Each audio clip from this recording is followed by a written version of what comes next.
Karena Islam yang ngatur Allah Subhanahu wa Ta'ala. Jadi ini penting. Lo coba ustadz tuh banyak yang nggak bisa ngaji loh, tapi ya laku ya nggak masalah. Lo saya kemarin di Korea seminggu, itu TKI jadi khotib, ada yang jadi mufti, ada yang jadi suriah. Itu ada yang di sana jadi suriah, pulang ke kampung angon kambing lagi. Lo itu teman saya kenal. Suriah Korea. Iya suriah Korea, tapi artinya gini. Bahkan masjid semua yang di Korea itu didirikan oleh TKI dan TKW. Mereka digerakkan Allah untuk mikir agama, karena agama ini milik Allah. TKI saja mikir. Makanya ini penting, yo dakwah tapi tauhidnya sing kenceng. Jangan dakwah kenceng tauhidnya kendor. Itu bahaya betul. Saya ulang lagi ya, ini dawuh Habib Umar. Jadi kata beliau, fala budda an wattina kulubana, kita harus yakin seyakin-yakinnya bahwa semua kemungkinan itu mungkin. Makanya masyhur dalam tarikh ketika kafir Quraisy mau disiksa oleh para malaikat karena mereka sering menyakiti Nabi, kata Nabi gimana? Jangan. Saya berharap kalau bapaknya tidak mukmin, suatu saat anaknya mukmin. Masyhur dalam tarikh. Musuh Nabi besar siapa? Walid bin Mughirah. Punya anak Khalid bin Walid. Abu Lahab punya anak Jarrah, itu mukminah yang baik. Abu Jahal punya anak Ikrimah, itu mukmin yang baik. Di Indonesia lebih hebat lagi. Bapaknya ra iso maca Quran, anaknya hafid. Bapaknya utun ratamat SD, anaknya jadi dekan. Di Indonesia banyak orang nggak siapa-siapa, anaknya jadi presiden, anaknya jadi menteri. Artinya jangan karena bapaknya kafir kamu nganggep anak turunnya pasti selalu kafir. Teori itu sudah salah zaman Rasulullah. Yaitu Walid akhirnya punya anak Khalid, Abu Lahab punya anak Jarrah, terus siapa? Abu Jahal punya anak siapa? Ini penting saya utarakan karena dakwah kalau terlalu semangat nanti kalau menghilangkan tauhid bahaya. Tetap innal huda. Uni Soviet kayak apa? Mengkooptasi negara-negara sekelilingnya sampai jadi Zuni. Tapi apa yang terjadi? Uni Soviet yang runtuh, persemakmurannya semua rata-rata jadi negara apa? Islam, kayak Uzbek, kayak Ceknya, kayak apa-apa. Karena agama ini diurus Allah. Sehingga kalau dalam, tapi kamu ngitmai agama nggak apa-apa. Makanya istilahnya Habib Umar khodamah itu pelayan, nggak apa-apa. Kita ngitmai agama itu nggak apa-apa. Dengan ngitmai terus mikir nggak apa-apa. Tapi jangan mikir yang merasa kalau kita mati, wah nanti agama ini kukut karena saya mati. Kamu itu siapa? Agama Islam ini tidak pernah dipasrahkan kamu. Diurus oleh Allah Subhanahu wa Ta'ala sendiri. Sehingga ketika Wali Songo meninggal, agama ini tambah kuat sampai sekarang. Kecil saya itu kalau pengajian susahnya bukan main, harus izin sana sini. Sekarang setiap pengajian polseknya datang, polresnya datang, nggak ada intel, nggak ada apa. Padahal kiai dulu sama kiai sekarang itu kira-kira alim mana? Raden kiai dulu. Mbah Hasyim Asy'ari itu ngarang kitab sampai dibaca di Yaman. Saya sering baca juga kitab beliau, Risalatu Ahli Sunnah wal Jamaah. Kiai sekarang mau terjemah aja kadang salah memahami. Tapi ya Islam tetap jalan karena Islam ini dikawal, dijaga oleh Allah Subhanahu wa Ta'ala. Maka kalau dalam cerita tarikh sirahnya Ibnu Ishaq itu, tauhid itu penting. Beliau cerita begini. Sayyid Abdullah itu namanya Abdullah bin Abdul Muthalib.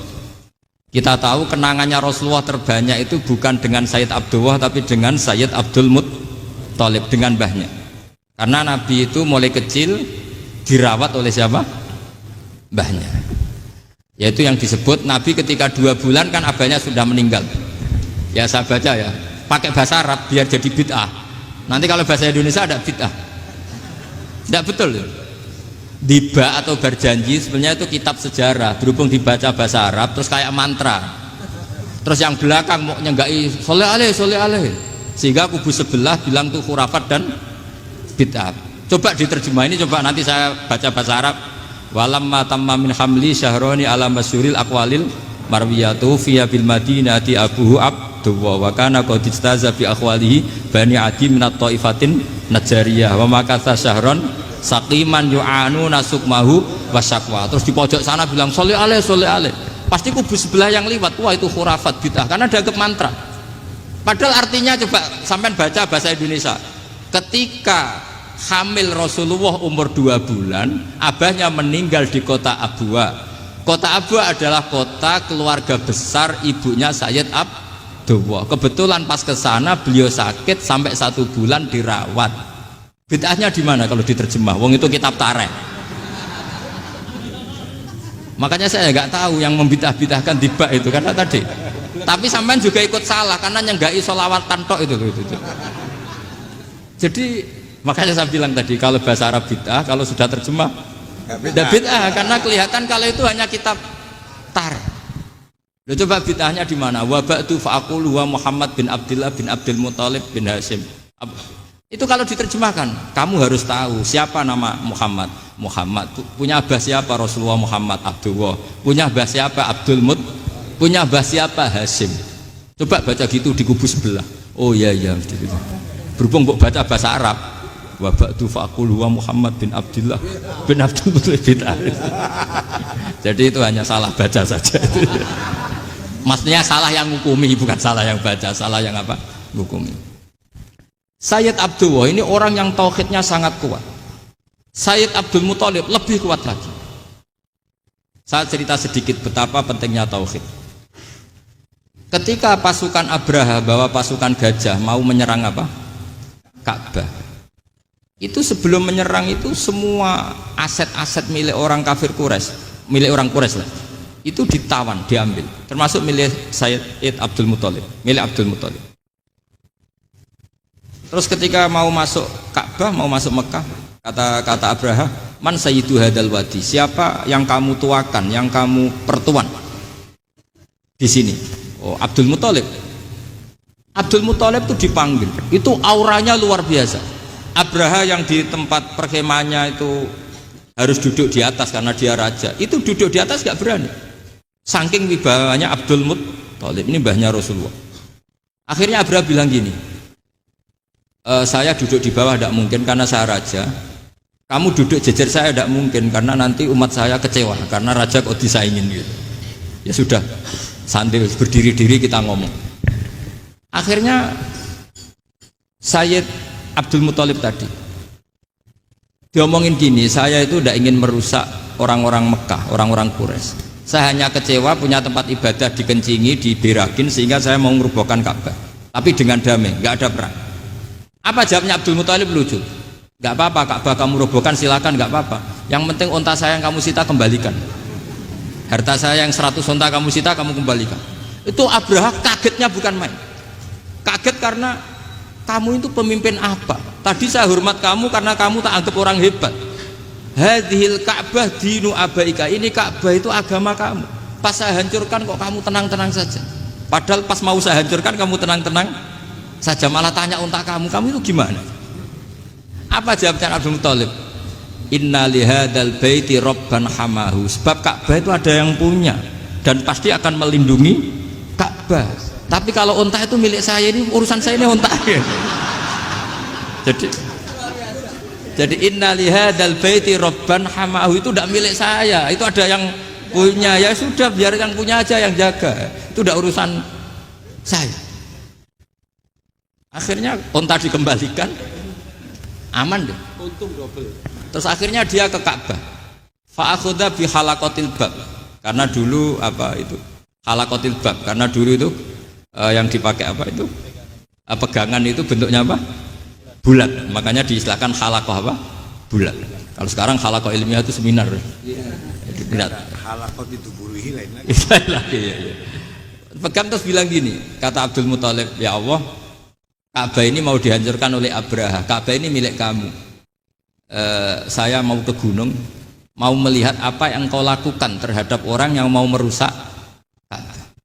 Terus Abdul Muthalib bilang ke umatnya, wa ya qaumi, ayo kita ke gunung melihat ma fa'ala rabbuna, apa yang akan dilakukan Tuhan kita terhadap orang yang mau menghancurkan Ka'bah.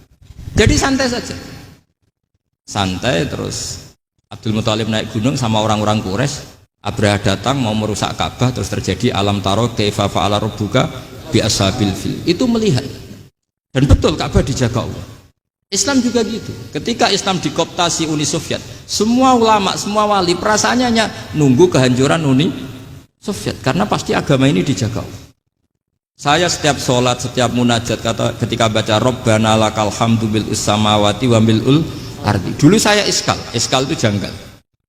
Ya Allah, engkau zat yang layak dipuji, yang pujian itu memenuhi langit dan bumi. Pikiran saya kalau bumi ateis itu mujinya kayak apa? Tapi masya Allah ketika saya datang di Korea, bumi ateis ternyata di sana banyak masjid, banyak tasbih, bahkan ada sakduna di sana. Karena Allah sudah ngendikan lakal hamdu mil'us samawati wa mil'ul ardi. Dan sekarang nyata, semua bumi ateis, bumi apa saja ada tasbihnya, ada tahmidnya. Makanya sadaqallahul adzim ketika ngendikan sanurihim ayatina fil afaq walladzi arsala rasulahu bil huda dinil haqqi liyudhhirahu 'alad dini kulli. Makanya saya mohon sekali bahwa agama ini harus kamu khidmah. Tapi enggak boleh kamu pikir. Atau dibaliklah, khidmah maka memikir. Tapi tidak usah GR bahwa agama ini diserahkan sampean. Saya juga agak ridho. Agama kok diurus orang-orang kayak gini, kayak apa nasibnya? Jadi ini penting karena rata-rata kiai alim itu tidak jelas. Terus oleh orang-orang yang nggak pernah ngaji itu, wah ini nggak jelas, nggak tegas. Islam itu harus tegas. Maksudnya tegas itu kayak apa? Tegas itu di wilayah kita. Kalau istri kamu mau diperkosa orang itu boleh tegas, itu wilayah kamu. Tapi kalau hidayat itu wilayahnya Allah Subhanahu wa ta'ala, kita tidak pernah tahu.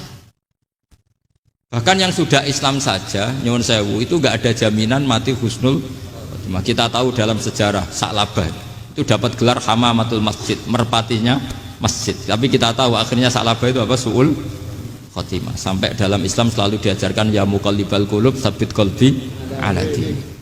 Jadi kalau kita sendiri saja masih ingin selalu husnul khotimah, agak ada ruang untuk mudah menvonis orang lain.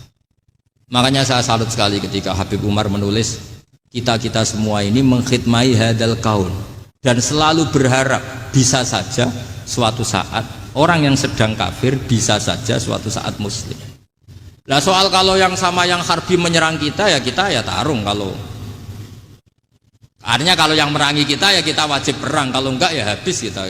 Seperti kita lakukan ketika diserang Belanda. Tapi ketika mereka musta'man, dhimmi, mu'ahad, orang-orang kafir yang mau berdamai dengan kita, ya kita damai. Sebagaimana yang dilakukan Rasulullah SAW ketika berdamai dengan kafir Quraisy yang dipimpin Suhail bin Amr. Masyhur itu dalam tarikh. Singkat cerita kan Sayyidina Ali ini pernah konflik sama orang Khawarij. Kata Sayyidina Ali, ya sudah lah, namanya kita musuhan, kita tidak usah ketemu, pakai mediator, kata Sayyidina Ali. Kata orang Khawarij, ini apa-apaan kok butuh mediator? Nggak ada Qur'annya, ada hadisnya. Kira-kira kalau Sayyidina Ali orang Jawa, nggak ada apa tidak tahu. Walhasil Sayyidina Ali akhirnya baca ayat wa in khiftum shiqaqa bainihima fab'atsu hakaman min ahli wa hakaman min ahliya. Jika suami istri tengah konflik, maka yang keluarga suami kirim mediator, yang keluarga perempuan juga kirim. Terus kata Sayyidina Ali, wa amru ummati Muhammad a'dhamu min amri rajulin wa imra'atin.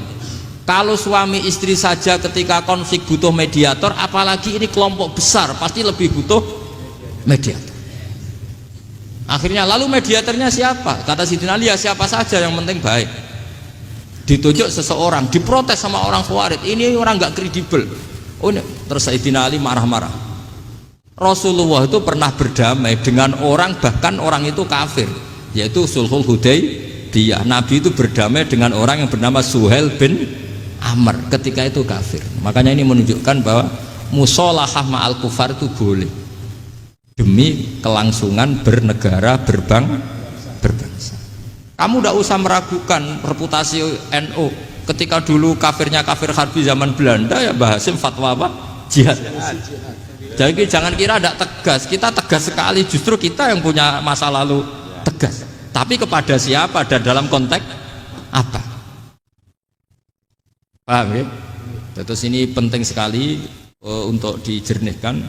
Ini saya baca berikutnya nanti.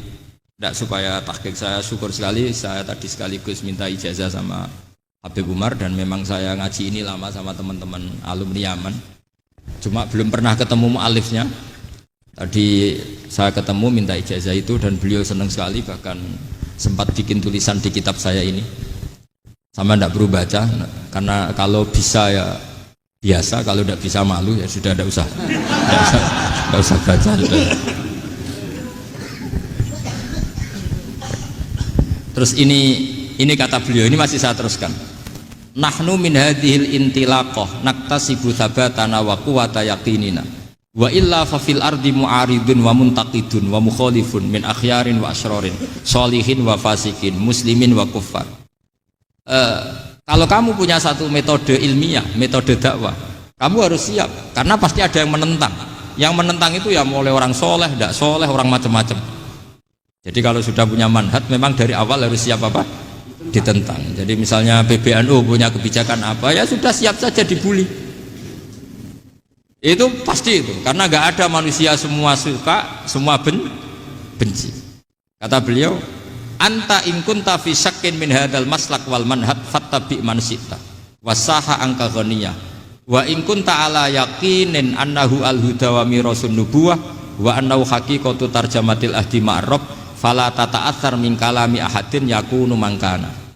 Jadi intinya kita mengawal Islam secara rahmatanil alamin itu justru kita berharap menjadi simpatik dan menjadikan mereka menjadi napa Islam. Jangan ketika simpatik dianggap gak tegas.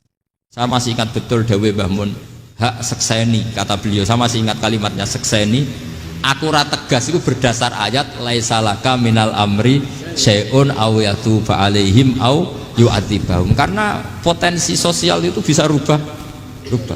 Orang yang sekarang kawan kamu bisa saja suatu saat jadi musuh, yang sekarang musuh kamu bisa saja suatu saat jadi kawan. Terus kamu ngambil sikap tegas dalam sesuatu yang nggak stabil seperti ini, lalu tegas itu kan nggak pada tempatnya. Makanya yang seperti ini kata Allah pakai asa itu menawa-menawa. Asa wahu ayyaj'ala bainakum wa bainal ladzina adaitum minhum mawaddah. Bisa saja orang yang sekarang musuhan dengan kamu suatu saat dijadikan mawaddah. Kamu udah mawaddah itu saling mengasihi. Kamu udah usah tanya, wallahu qadir, kata Allah, karena Allah mampu. Jadi dalam hukum-hukum sosial Allah seringnya bilang apa? Asa. Misalnya wa asa an takrahu syai'a wa huwa khairul lakum wa asa an tuhibbu syai'a wa huwa syarrul lakum. Karena masalah sosial ini semuanya asa, yang pernah tahu siapa? Bisa saja sekarang saya Rois Suriah, nanti SK-nya nggak turun lagi, tapi saya tidak apa-apa. Bisa saja nanti santri 10 tahun dipimpin 3 bulan, nggak apa-apa. Bolak-balik nggak apa-apa, saya tidak akan kecewa. Karena masya Allahu kana wa malam biasa